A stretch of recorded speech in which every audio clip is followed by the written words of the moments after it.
Right now, there are so many unanswered questions in the world that need answering. Like, who exactly is Bubba? Why do I like femboys? And what does the P in Jamie Paige stand for?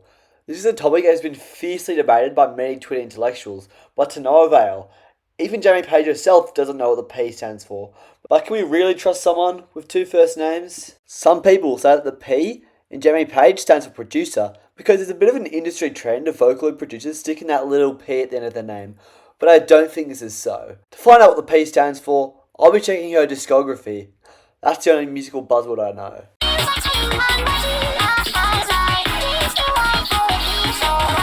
Now I'm sure a lot of you guys have noticed, but Jamie Paige loves to put callbacks or motifs in the lyrics of her songs.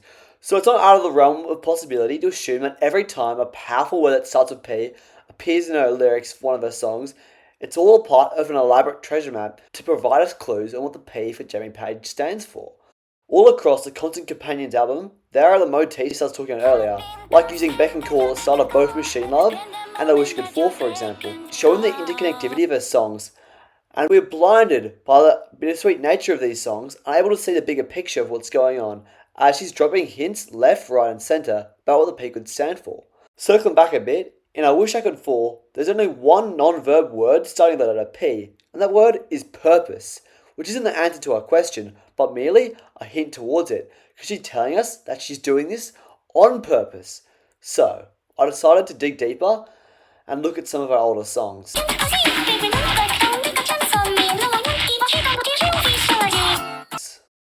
One of the songs I looked at is You're Telling Me a Shrimp Fried This Rice? In this song, there are 6 words total which start with the letter P, but since Jamie Paige is a lyrical genius and is better at planning than Eisen, I have reason to believe that since 5 of these P words are dropped during verse 2, that whole verse is a red herring, or a red shrimp, which is made to distract us from the second hint that's dropped in the bridge.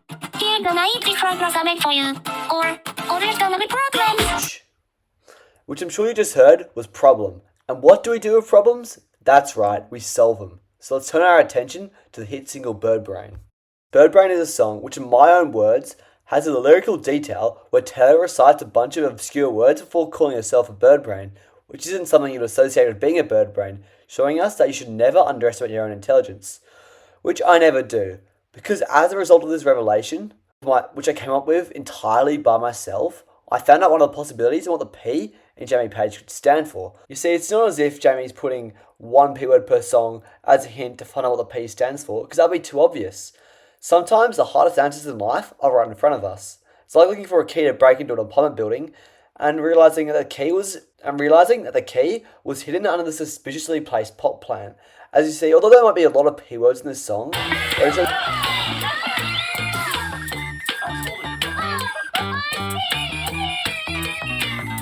word that is truly emphasized. That's right, the P in Jamie Paige could very well stand for penis. Oh, do you guys get it? It's a funny joke. Why aren't you guys laughing? In conclusion, across this video, I've been led astray. That is because there's no definitive answer to what the P in Jamie Paige stands for. It's like asking someone how long a piece of string is, which, by the way, is twice half its length. Which shows you that, like I just said 5 seconds ago, the answer is just right in front of us. Maybe by listening to her music, you can be the one.